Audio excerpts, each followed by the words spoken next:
Bienvenidos a este espacio Colombia FinTech. Yo soy Paula Santander y feliz de acompañarlas una vez más en estos espacios. Hoy tengo el gusto de estar con Juan Pablo López, exdirector de investigaciones de protección al consumidor de la SIC. Juan Pablo, qué gusto tenerte acá y bienvenido. No, Paula, a ti muchísimas gracias a todas las personas que nos están acompañando. Muchas gracias a Autentica, Luis Miguel, Angélica, claramente al presidente de Colombia Finte, Gabriel Santos, por promover este espacio que yo creo que va a ser muy enriquecedor, muy a propósito de las actuales posiciones de algunas autoridades de inspección, vigilancia y control, que anticipo no creo que sean incorrectas, pero sí es importante saber cuál es la posición actual para intentar prever, controlar y mitigar riesgos en el sector.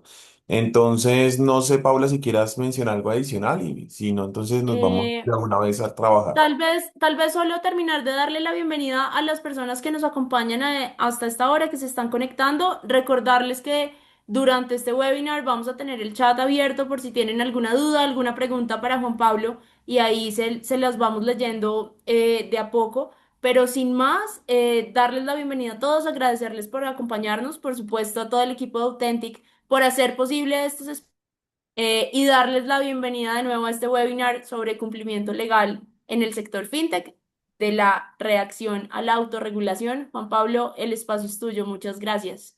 Bueno, pues Paula, nuevamente simplemente nombremos muy rápidamente el espacio que hemos querido diseñar, medidas para la prevención y reacción de medidas sancionatorias en consumo de la SIC, nuevos modelos de autorregulación y buenas prácticas. Para eso y para quienes no me conocen, me presento muy rápidamente. Mi nombre es Juan Pablo López. Tuve ese gran honor de dirigir el equipo de la Dirección de Investigaciones de Protección al Consumidor de la Superintendencia de Industria y Comercio, en donde tuve la oportunidad de trabajar en muchos asuntos en materia del sector fintech, que seguramente tendremos la oportunidad de conversar a lo largo de esta hora, desde temas de hipervulnerabilidad en asuntos de sobreendeudamiento, hasta, por ejemplo, asuntos también en materia de compliance, debida diligencia, temas de cumplimiento regulatorio y medidas de atenuación hoy por hoy con algunas oportunidades desde el legislativo que se encuentran actualmente en cuarto debate, específicamente con el proyecto de ley 173 de 2024 que nos va a poder permitir observar tal vez un cambio en el modelo regulatorio, el cual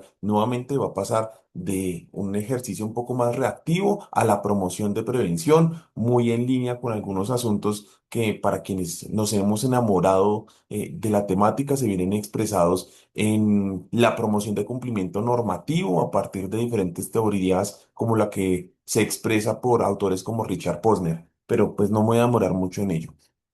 El ejercicio lo vamos a dividir tal vez en tres grandes partes. La primera, conocer efectivamente cómo se encuentra en estos momentos la autoridad respecto a su visión regulatoria. La segunda, algunas recomendaciones frente a ese ejercicio reactivo, es decir, cuando nos llegan los primeros requerimientos de información, cuando efectivamente debemos atender la primera apertura, eventualmente cuando se apertura el periodo probatorio, los alegatos de conclusión, los recursos que haya lugar y conocer algunas estrategias que nos parecen adecuadas que efectivamente ustedes conozcan. A veces no solamente es responder por responder, sino tener una estrategia al momento de la colocación de la respuesta ante la autoridad. Y por último, y no menos importante, creo que tal vez va a ser el núcleo esencial de este espacio, conocer un poco de las medidas de promoción de cumplimiento que hoy por hoy se encuentran como un modelo de soft law que en su momento quedó establecido en una decisión del 9 de febrero de 2024, en una decisión de carácter de carácter sancionatoria contra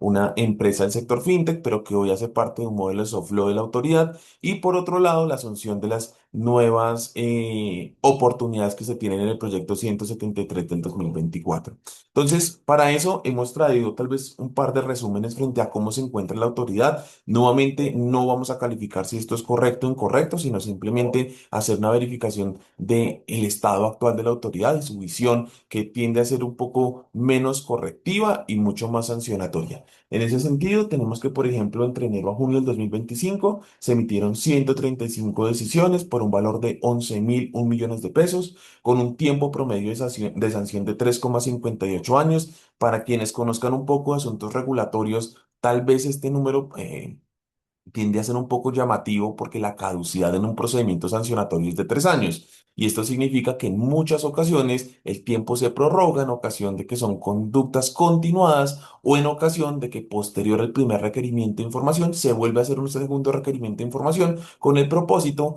que el hecho generador no sea el primero, sino el segundo, efectivamente con el propósito tal vez de alargar en algunos asuntos la caducidad respecto a la investigación administrativa. El promedio por sanción en este caso es de 81.493.000 pesos. Ojo con esto es a mediados de 2025 a 2026 con el promedio completo del 2025, el promedio por sanción está por encima de los 100 millones de pesos. Muy rápidamente, las sanciones entre el mes de enero a junio del 2025, siendo un promedio mucho más alto entre febrero a junio, claramente por la disminución en algunas ocasiones del capital humano de la autoridad iniciando y finalizando año. Eh,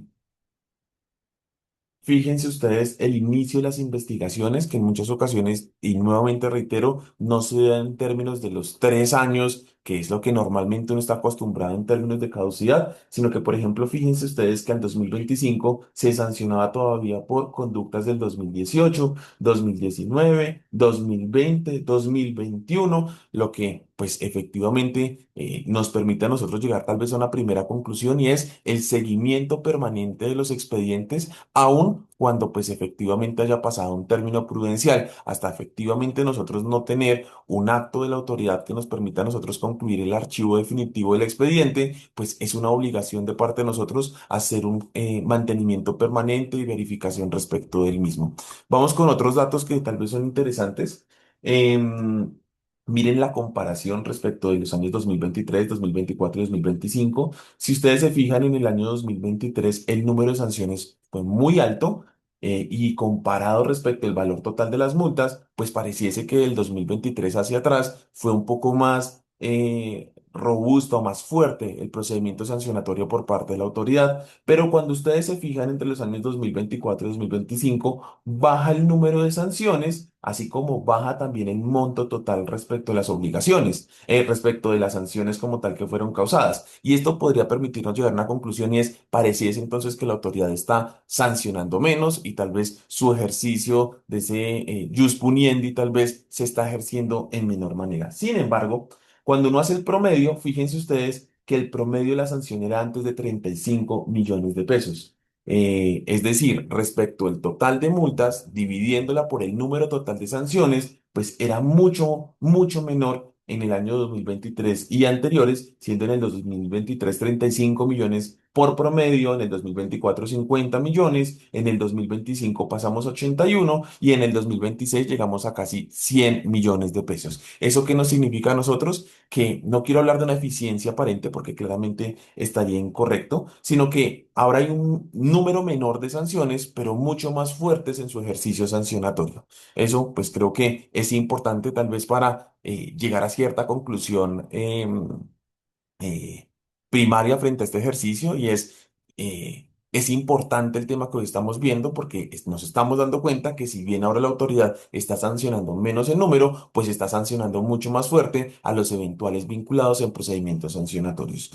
Con eso terminamos la primera parte. Este ejercicio es contarles un poco de cómo se encuentra el contexto de la autoridad. Creo que hay muchas discusiones que podríamos dar adicionalmente. Sin embargo, inicialmente y en términos cuantitativos, esa es la situación actual de la autoridad. Está sancionando mucho menos en número, pero mucho más fuerte en el carácter de carácter pecuniario, al menos en funciones sancionatorias de protección al consumidor. Ahora, terminando nuevamente ese primer módulo, vamos al segundo que tiene que ver propiamente a cómo atender esos requerimientos de la autoridad, que los podríamos tal vez dividir en 4 etapas: previo al requerimiento, durante el requerimiento, a la decisión y a la colocación del recurso. Para eso, entonces, dividamos esta primera que tiene que ver previo al requerimiento. Este previo al requerimiento tiene que ver con todas esas herramientas que ustedes pueden llegar a utilizar como modelos de debida diligencia, de verificación de cumplimiento previo al primer requerimiento de la autoridad. Es decir, cómo yo estoy verificando el cumplimiento antes de que la autoridad toque mi puerta y me pregunte cómo estoy haciendo las cosas. Entonces, frente a eso, hay diferentes recomendaciones. Aquí hemos querido tal vez concluir con algunas que nos han parecido que son muy importantes, como por ejemplo la identificación de riesgos en la operación, efectivamente cuáles son las normas que pueden llegar a afectar de una u otra manera la ejecución de mi actividad, la gestión adecuada de PQRs, seguramente quienes han estado inmersos en alguna averiguación preliminar por parte de la superintendencia notarán que siempre o casi siempre en algunos de sus requerimientos se solicita una lista de PQRs, entendiendo esto desde las solicitudes de peticiones, quejas, reclamos, ya sea respecto de un producto o sobre la operación total. La asignación de roles y responsabilidades en cumplimiento y respuesta, requisitos de operación y normativas aplicables, esto sobre todo en asuntos de comercio electrónico, determinar cuándo existe relación de consumo y el alcance de obligaciones, esto en asuntos cripto es supremamente interesante, les invito tal vez a leer un artículo que escribí hace no mucho en ámbito jurídico y es no siempre hay que responder partiendo de la existencia de una relación de consumo cuando hay un requerimiento por parte de la Superintendencia de Industria y Comercio. En asuntos cripto es muy interesante el cómo se responde partiendo de que efectivamente no existe una relación de consumo en el sentido de que efectivamente no se cumplen los presupuestos del artículo segundo de la ley 1480 que nos habla de efectivamente quién puede llegar a ser consumidor y que a partir de las características del modelo cripto pues no se cumpliría con el mismo. Sin embargo, eso no me exonera a mí de dar respuesta a la autoridad en los términos de la solicitud que ellos eventualmente me hayan elevado. Por eso creo que tan importante entender de que efectivamente no hay una relación de consumo, pero eso no me excluye una eventual respuesta que en todo caso veremos en la siguiente diapositiva. Definir efectivamente qué autoridad me vigila. Esto nuevamente en el sector cripto creo que es muy interesante saber cuándo me vigila la Superintendencia de Industria y Comercio, si es que llegase a existir algún tipo de vigilancia o cuándo me vigila la Superintendencia Financiera. Creación de normogramas internos para control regulatorio, buenas prácticas con consumidores y autoridades, capacitaciones, verificaciones y auditorías de cumplimiento. Esto es muy importante, no solamente que lo practiquen, sino que lo documenten. ¿Y esto por qué? Porque eventualmente en un procedimiento sancionatorio ustedes lo van a poder aportar con el propósito de que sea estudiado como un atenuante administrativo en desarrollo de esa prudencia y debida diligencia, es decir, demostrarle a la autoridad que han hecho ustedes con el propósito de no generar un incumplimiento. Y eso, pues, es muy importante. Sin embargo, muy pocas empresas, no solamente en el sector fintech, sino en el sector vigilado por la superintendencia, no tienden como tal a aplicarlo, no tienden a aportar efectivamente estas buenas prácticas con el propósito de solicitar la atenuación administrativa. Por otro lado, esto simplemente como una estrategia procesal, pues es importante que la notificación no se dé de carácter electrónica con el propósito, esto bajo la estrategia que ustedes consideren con su equipo legal y es en muchas ocasiones el poderse ganar algunos días en el proceso de notificación. Por otro lado, y nuevamente en desarrollo del anterior que estábamos revisando, la recolección y documentación de las mejores prácticas con el propósito de demostrar esa prudencia de debida diligencia ante la autoridad. Vamos ahora respecto de durante el requerimiento, es decir, ya no estoy en un modelo preventivo, sino estoy entonces en un ejercicio a partir del primer requerimiento de la autoridad. Entonces, efectivamente, identificar de dónde tiene origen esa investigación. Recuerden ustedes que pueden llegar a tener dos orígenes. Por un lado, una denuncia o por otro lado, una investigación de oficio. ¿Cuál es el cambio de estrategia cuando es uno u otro? Pues va a cambiar casi en 180 grados. Porque la gran recomendación es que si el expediente proviene de una denuncia, no se limiten solamente a dar respuesta a los requerimientos de la información de la superintendencia, sino atiendan directamente a la denuncia y las razones que pueden haber llegado a promover el inicio de la averiguación preliminar. Por otro lado, dice verificar en el sistema de trámites y no limitarse a responder de manera mecánica. Esto me parece que es esencial porque, por ejemplo, en muchas ocasiones hemos visto que la autoridad, por ejemplo, puede haber practicado visitas de inspección de carácter virtual al establecimiento de comercio y por eso es importante entender también cuáles han sido las actuaciones previas de la autoridad y no solamente entender esto como un ejercicio de dar respuesta a la autoridad partiendo de la buena fe como tal del investigado. Comprobar la adecuada individualización del investigado, eso es esencial. Hemos conocido casos gravísimos en los cuales por situaciones, por ejemplo, de homonimia, situaciones de apropiación indebida de marca, pues se está vinculando dentro del proceso administrativo a un sujeto pues que se encuentra vinculada de manera errónea. Revisar la competencia de la SIG, nuevamente en armonía del ejercicio preliminar, y es la relación de consumo existe o no existe. Si no existe, pues hay una falta de competencia de la dirección, en este caso para conocer respecto del expediente. Confirmar pues quién está realizando el requerimiento. Esto no pasa en consumidor, pero hemos visto en otras delegaturas en donde los requerimientos no están surgiendo directamente del director, sino hasta de contratistas o funcionarios que no tienen la competencia para emitir como tal esos requerimientos de información. Precisar los asuntos sobre los cuales van a versar los requerimientos, evaluar claramente posibles sanciones y órdenes derivadas. Esto es una estrategia muy interesante y es solicitarle a la misma autoridad que excluya el hecho de eventualmente iniciar una averiguación, iniciar una investigación administrativa y se centre simplemente en la emisión de órdenes administrativas. Hablaremos un poco de ello respecto al proyecto de ley 173 que va a permitir, si todo sale muy bien, la terminación anticipada de procesos, demostrando el cumplimiento efectivo y la reparación de consumidores. Pero eso lo vamos a ver en tal vez a la finalización del espacio.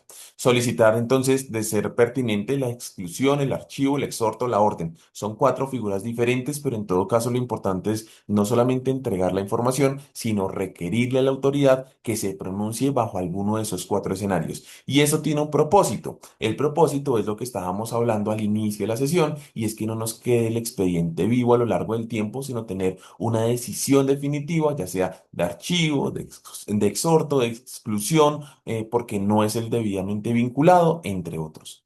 Tenemos también considerar la ampliación del término de respuesta. Normalmente se dan 10 días para ustedes poder atender la respuesta de la superintendencia. Sin embargo, esto es un término que no es perentorio. Por lo tanto, le van a poder solicitar a la autoridad una ampliación de término cuando se encuentre debidamente sustentada. Esto sobre todo cuando hacen solicitudes sobre temas de PQR, sobre tema de publicidades que deberán anexar, en donde creo que es esencial el hecho que ustedes también puedan solicitar, cuando hay mérito para el mismo, una ampliación para tener seguridad frente a la respuesta que están brindando.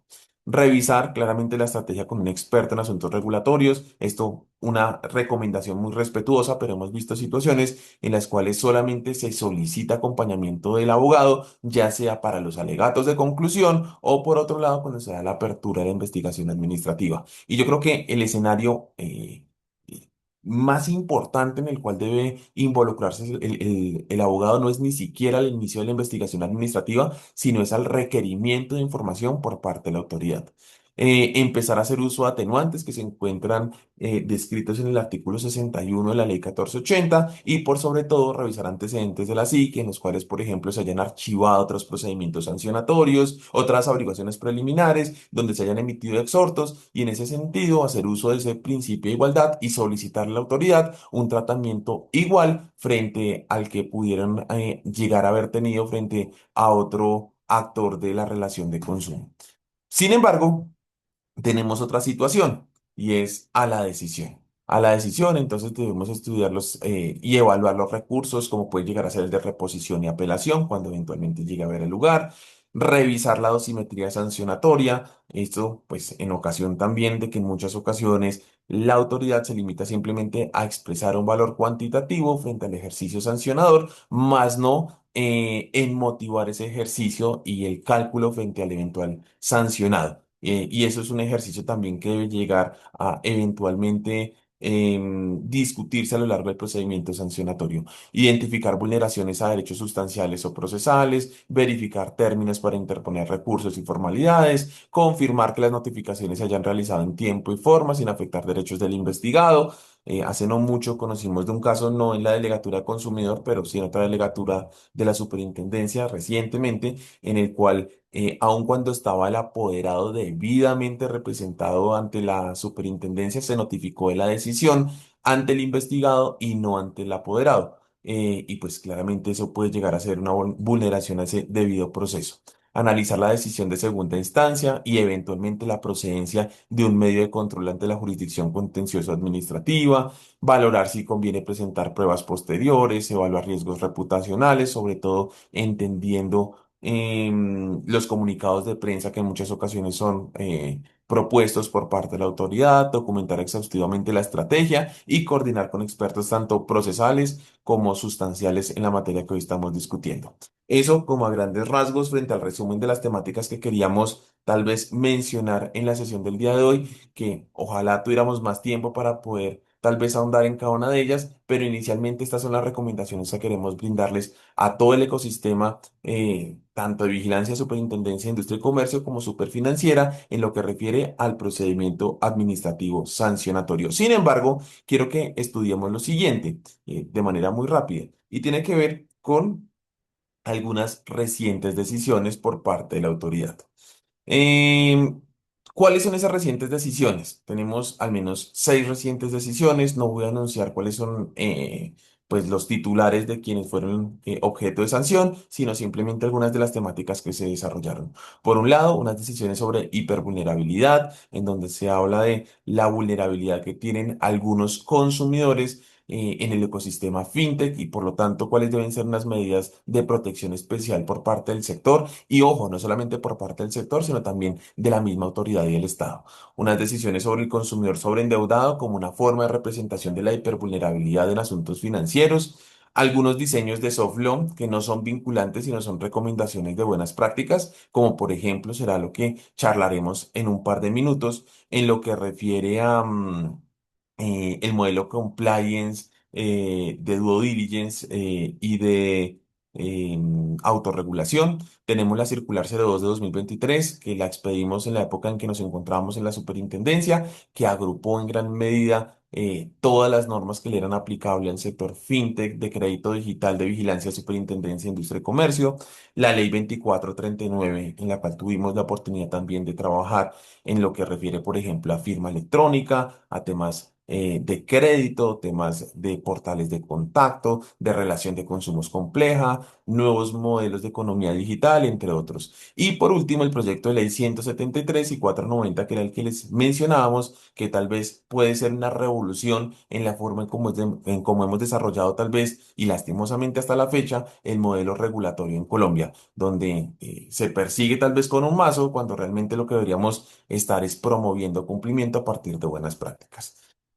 Pero a partir de eso, yo creo que esto tiene una historia y la historia no la podemos trabajar solamente si vamos a la parte final, sino que debemos contar algunas de esas buenas prácticas que han podido tal vez adornar el ecosistema para poder llegar a hoy por hoy lo que es el compliance en consumo, a lo que son las medidas de buena diligencia, de debida diligencia, de autorregulación, entre otros. Y para eso tenemos tres grandes antecedentes y un cuarto con un pequeño asterisco porque es el que vamos a desarrollar. Lo primero es la NTC 6378, que es la norma técnica colombiana que desarrolla asuntos de compliance en materia de derecho de la competencia.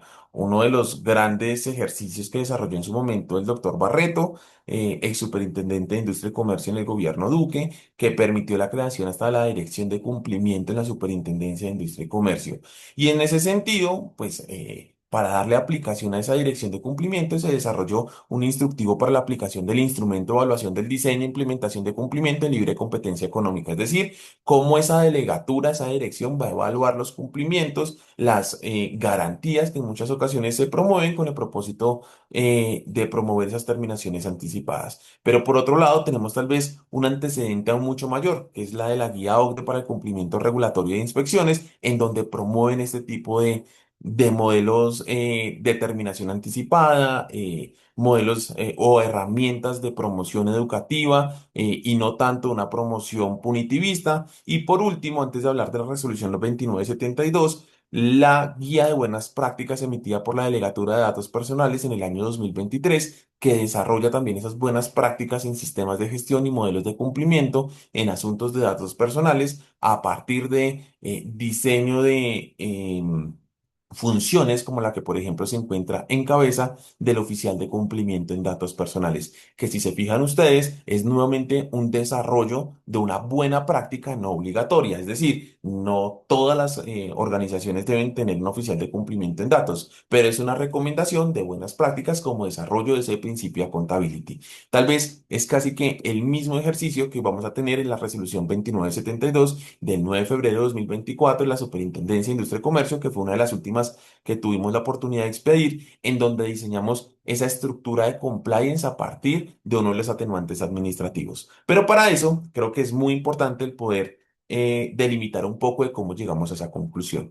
Hay algo que se llaman los conceptos jurídicos indeterminados, que hacen referencia a diseños de carácter normativo que si bien la ley enuncia, lastimosamente no desarrolla. Entre esos tenemos el artículo 61 de la ley 1480 de 2011 que nos dice que una de las formas de atenuación administrativa será la prudencia y la debida diligencia. Sin embargo, si ustedes se dan cuenta, la norma no nos dice qué es prudencia ni qué es debida diligencia. Tenemos tal vez algunas aproximaciones en el Código Civil, sin embargo, pues no es mayor aproximación la que encontramos en otras normas, como por ejemplo la del Código. Y en ese sentido, lo que se hace por parte de la superintendencia, en este caso de la dirección, es diseñar un modelo de buenas prácticas como un ejercicio de soft law, es decir, que no es vinculante, pero que si se cumple, la autoridad podrá llegar a evaluarlo para atenuar eventualmente la investigación administrativa, la tasación de la sanción. Sin embargo, dice lo siguiente, dice, no lo voy a tasar en igualdad de condiciones para todos.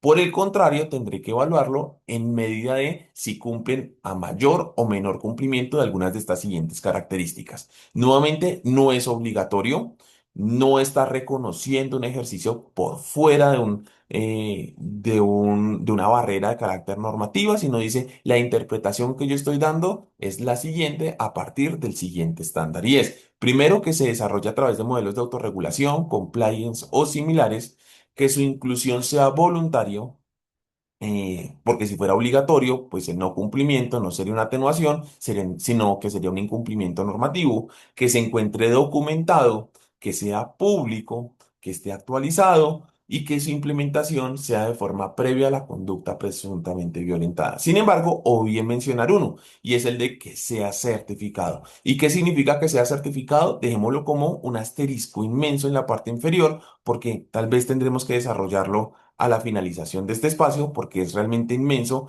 el qué significa que sea certificado y cómo podemos aprovechar esa oportunidad para generar un modelo transnacional de cumplimiento a partir de normas técnicas internacionales como son las normas ISO. Sin embargo, antes de continuar ese ejercicio de certificación, creo que es muy importante el que podamos llegar a una conclusión y es qué significa el compliance. ¿Qué significa la autorregulación? ¿Y qué significa el due diligence? Sé que aquí hay muchos abogados, pero también sé que hay muchos que no. Y para eso me gustaría contarles tal vez un ejemplo muy sencillo para diferenciar esos tres conceptos. El primero, y perdónenme, para eso voy a hacer uso de tal vez un pequeño ejemplo, y es en una organización que haga uso de asuntos publicitarios, que expida piezas en diferentes canales de comunicación, uno puede evaluarlas desde diferentes aristas. La primera es simplemente evaluar la proclama publicitaria. ¿Eso qué significaría? Saber si efectivamente esa proclama publicitaria cumple o no cumple con los estándares asociados a la protección del consumidor. En este caso, hablemos de manera general con la ley 1480. Entonces es una verificación de cumplimiento, cumple o no cumple. Pero por otro lado, podemos irnos aún mucho más dentro de la organización. Y en ese sentido, ya no solamente me va a importar que cumpla o no cumpla, sino que tenga un sistema de gestión la organización. ¿Y eso qué significa? Que tenga roles debidamente asignados, que tenga procedimientos, que efectivamente tenga responsabilidades, que tenga hasta un presupuesto, el área legal para hacer una verificación de cumplimiento normativo. Y esto tiene un propósito. El propósito, pues, es específicamente reconocer el hecho que dentro de las organizaciones pueden haber incidentes, pero esos incidentes en muchas ocasiones las organizaciones tienen el propósito de mitigarlo casi al mínimo, pero eso no excluye que eventualmente puedan llegar a ser generados. Yo creo que esto podríamos discutirlo ya no solamente desde una visión jurídica, sino también filosófica y económica. Si yo hice todo lo posible para no cometer esa infracción, ¿por qué me tienes que eventualmente generar una infracción sobre los máximos? Y tal vez esa es la concepción respecto del desarrollo de los mercados y sus autoridades de inspección, vigilancia y control que efectivamente deberíamos dar hoy por hoy. Y muy a propósito, como veremos en un par de segundos, que otras autoridades en el ecosistema LATAM sí lo han adoptado, como por ejemplo es en el caso peruano con el Indecopi o en el caso de Chile con el CERNAC. Entonces podemos llegar a esa primera conclusión. El compliance es simplemente la verificación de todo el sistema de gestión asociado a la mitigación de riesgos, en este caso en específico, con asuntos de consumidor. Y el due diligence tiene que ver simplemente con una verificación de cumplimiento normativo.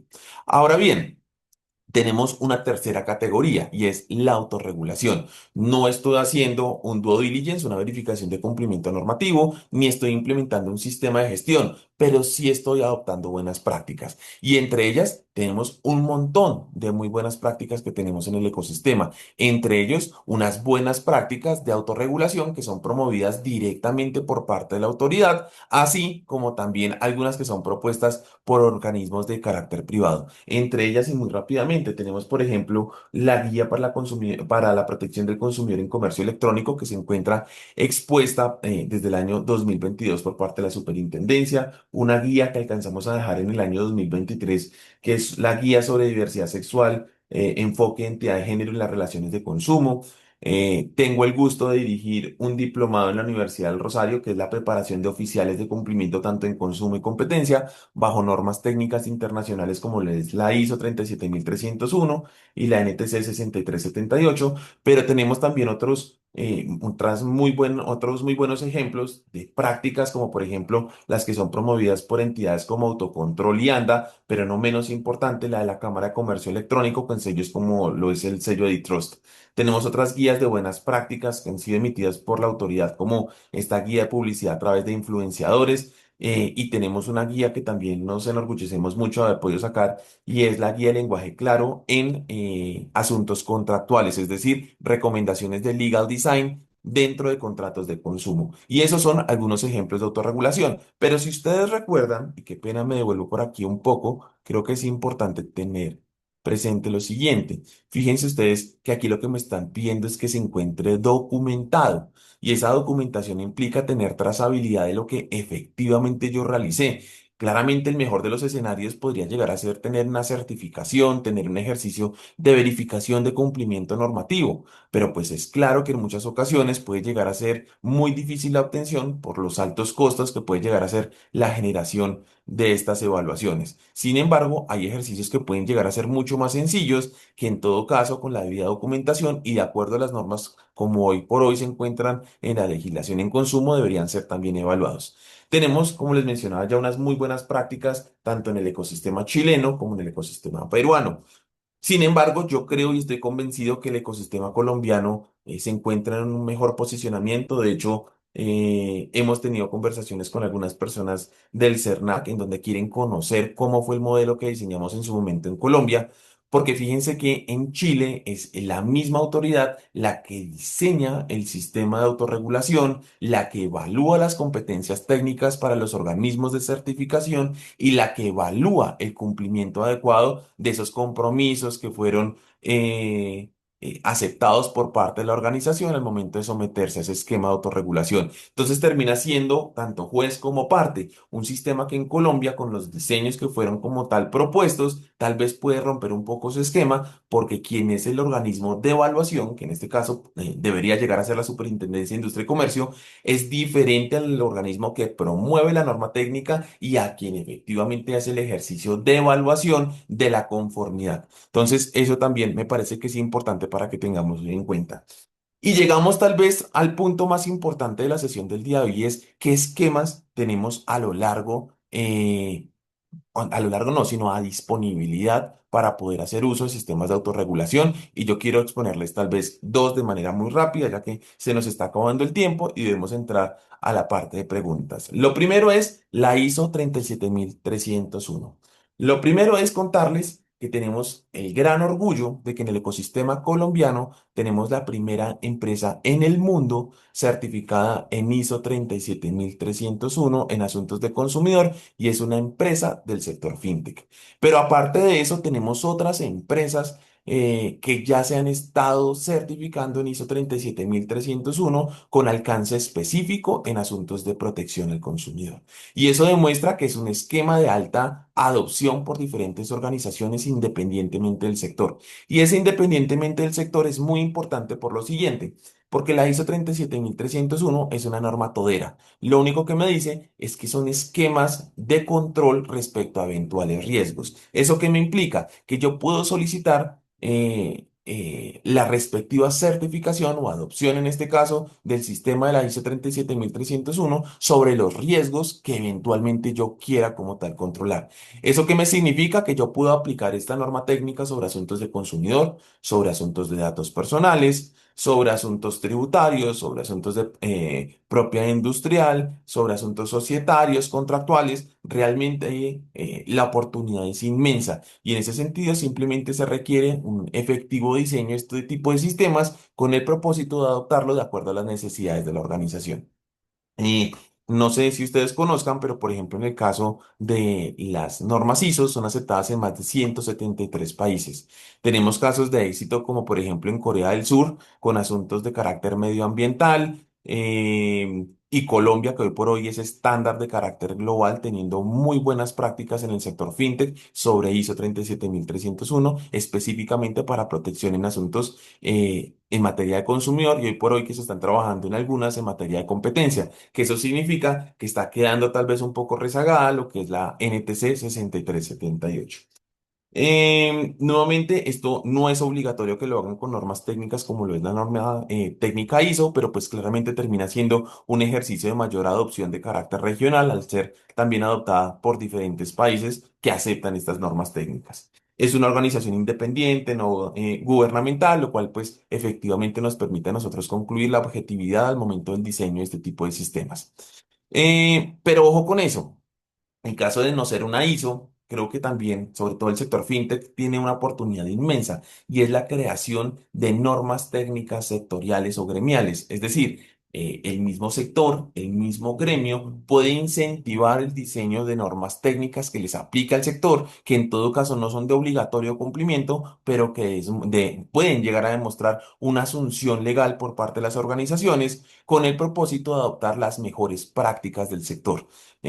Tiene ciertas limitaciones y cuidados con el propósito de que no se caigan en algunos hierros en asuntos de competencia, pero inicialmente es una muy buena oportunidad para el sector fintech, sobre todo en el sector colombiano, que se empiece hoy a hablar de la creación de normas técnicas.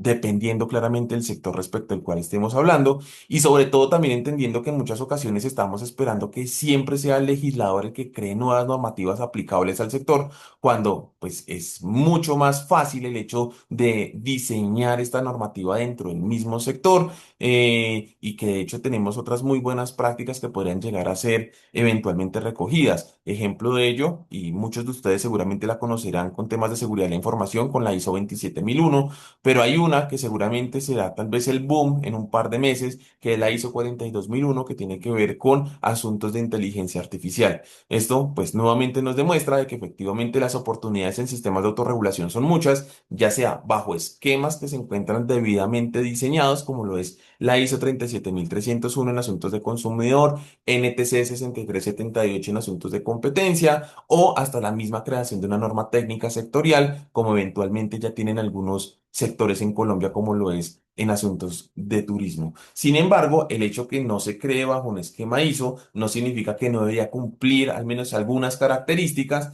que en todo caso, si bien no son vinculantes, son recomendables. Algunas de ellas, pues que el sistema debe ser totalmente claro, debe haber una delimitación en su alcance, debe ser lo menos restrictivas posible con el propósito que el mayor número de eventuales actores en el sistema se puedan hacer o puedan ser vinculados a esa norma técnica, a ese sistema, ser lo menos, perdóneme, tener unos requisitos y formas de evaluación objetivas, tener unos requisitos objetivos y unos requisitos y evaluación de la conformidad que deben ser asequibles, es decir, que al menos en gran parte los que eventualmente se encuentren afiliados o partes del gremio del sector puedan optar por eventualmente esa certificación.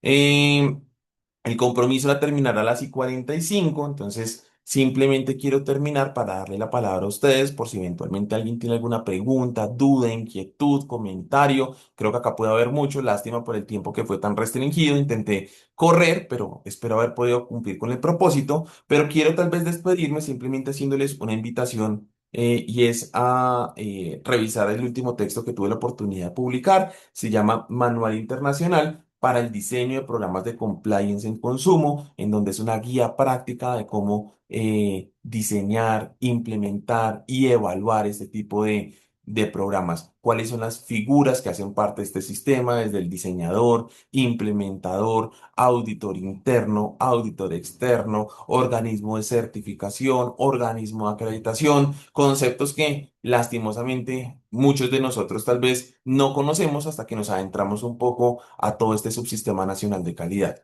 Yo creo que con eso termino al menos esta primera parte y esperando que tengan muchas preguntas, dudas, inquietudes, porque creo que tenemos una gran oportunidad en el sector. Tal vez antes de finalizar, una pequeña cuña legislativa y es el proyecto de ley 173 de 2024, 490 de 2025, que lo que hoy por hoy es un sistema de soft law lo va a llevar a una asunción legal. Es decir, ya el compliance, autorregulación y due diligence no va a ser solamente una interpretación de la autoridad que puede ser aceptada o no de acuerdo a la administración de turno, sino que va a ser incluido como dentro de uno de los atenuantes del artículo 61 de la ley 1480 de 2011. Se tiene una proposición también y es que se permita la proposición de garantías para la terminación anticipada. ¿Eso qué significa? Que cuando me aperturan a mí la investigación, yo pueda proponer la implementación de alguno de estos esquemas y con ese propósito se pueda poner una pausa a ese procedimiento sancionatorio mientras se evalúa el cumplimiento de esos compromisos para de esa manera poder dar por terminado de manera anticipada el procedimiento sancionatorio. Eso me parece que es hermoso porque cambia un poco la visión punitivista del Estado y promueve un ejercicio de mayor corrección, en donde las empresas no van a tener que invertir para pagar sanciones, sino que van a invertir por mejorar relaciones de consumo. Y yo creo que esa tal vez es como la propuesta que quisiera que nos lleváramos el día de hoy y es no acercarse a la autoridad solamente cuando eventualmente hay sanciones, sino entender que la autoridad también puede llegar a promover este tipo de ejercicios. Sin más, pues, Angélica, Paula, muchas gracias nuevamente por la invitación. Excúsenme haber corrido tanto, pero pues, como se habrán dado cuenta, era mucho lo que teníamos que conversar. Entonces, nuevamente, muchas gracias. Juan, no, a ti mil gracias. Sabemos que te pusimos un reto duro en poder abordar estos temas con la profundidad que tú querías en tan poquito tiempo. Así que de verdad, mil y mil gracias. Muy interesante poder escucharte. Creo que ese mensaje del final, pues digamos, es un poco lo que deberíamos llevarnos todos. Y es que al final sí podemos anticiparnos a la supervisión. Y definitivamente, pues todos estos esquemas de autorregulación al final lo que nos van a ayudar es a reducir los riesgos también. Quisiera aprovechar estos minutos para leerte un par de preguntas que vi acá en el chat y vi por ahí una mano levantada. No sé si fue por error, pero si no, ahora podemos darle también la palabra. Nos preguntan primero si es posible que nos compartas los links de las guías de la SIC. Y Ujú. también que estas normas como la ISO 37301 invita a la autorregulación, pero ¿qué entiende por autorregulación? Gracias porque esa pregunta es, podríamos también extendernos acá, pero es todo lo que no sea de asunción obligatoria, sino una asunción voluntaria. Por ejemplo, en temas de género y diversidad sexual, no existe una norma de manera directa que nos hable sobre esos asuntos. Por lo tanto, son asunción de carácter voluntario.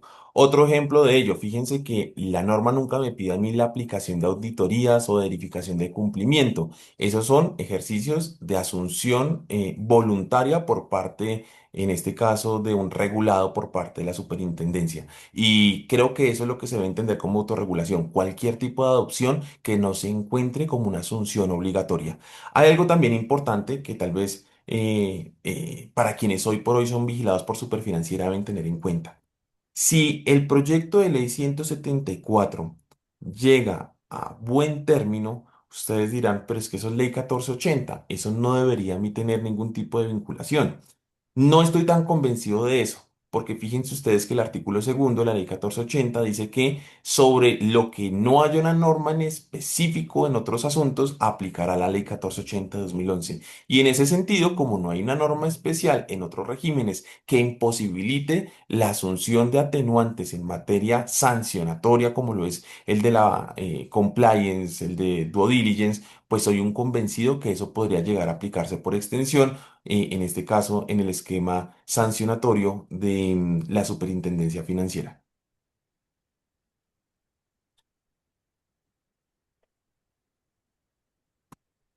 Juan, mil gracias. Por aquí veo también otra pregunta que nos hacen y es, ¿estos proyectos de ley aseguran en mayor medida el cumplimiento en tiempos de los procesos y procedimientos sancionatorios administrativos para las entidades de control y vigilancia?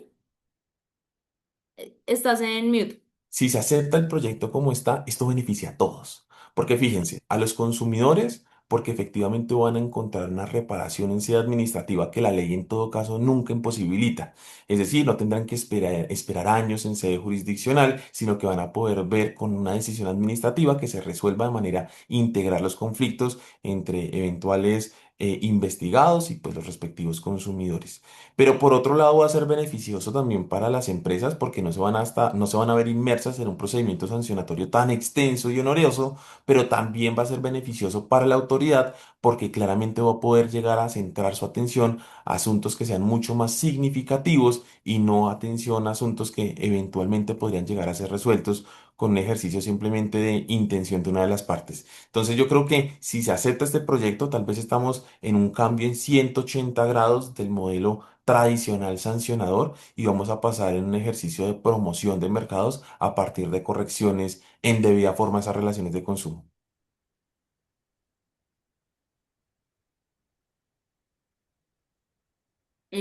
Aquí nos preguntan si efectivamente existe una separación entonces entre el due diligence y el compliance.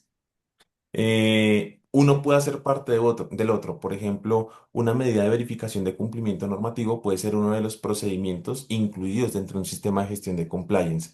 Pero el compliance es mucho más grande. El compliance tiene que ver es con una verificación de procesos, de procedimientos, del sistema de gestión, mientras que el due diligence simplemente con una verificación de cumplimiento normativo. No me interesa propiamente cómo se organiza la empresa por dentro, sino simplemente el resultado. En el otro es mucho más profundo porque me adentro dentro casi de las entrañas de la organización. Por aquí nos preguntan también, ¿el proceso administrativo sancionatorio de la Super tiene regulaciones especiales y complementa el EOS que se aplica de manera preferente incluso el CEPACA? Es muy interesante también porque esa discusión la hemos tenido con algunas personas y creo que la posición es válida. Sin embargo, yo me quedo con la posición asociada que si la norma especial no lo prohíbe, de manera específica podría llegar a aplicarse la adopción en este caso de sistemas de la ley 1480, lo que sería con los sistemas de autorregulación y due diligence, como forma de terminación anticipada. Sin embargo, creo que esa va a ser una discusión supremamente jurídica de si podría darse una aplicación o no cuando no es un direccionamiento directo con la ley 1480. Perfecto, Juan, mil gracias. No veo más preguntas en este momento. Si alguien tiene algún comentario o quisiera nuevamente dejar alguna pregunta, pues súper abiertos a eso. Pero desde ya agradecerte, Juan Pablo, por el espacio, todo el equipo también de Authentic, que siempre nos acompaña en este tipo de formatos. De verdad, mil y mil gracias y por supuesto todas las personas que se acompañaron. Como bien decías tú, esto tal vez va a ser el principio de una discusión también muy larga, pero felices de conocer estas perspectivas y por supuesto de tenerte en este espacio de Colombia FinTech.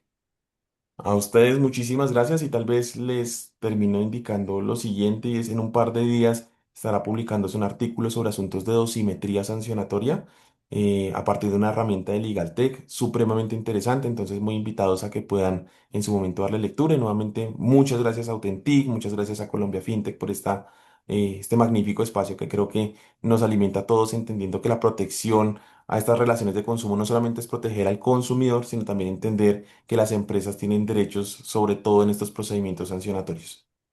Así es, mil y mil gracias y los esperamos de nuevo en estos espacios. Un abrazo.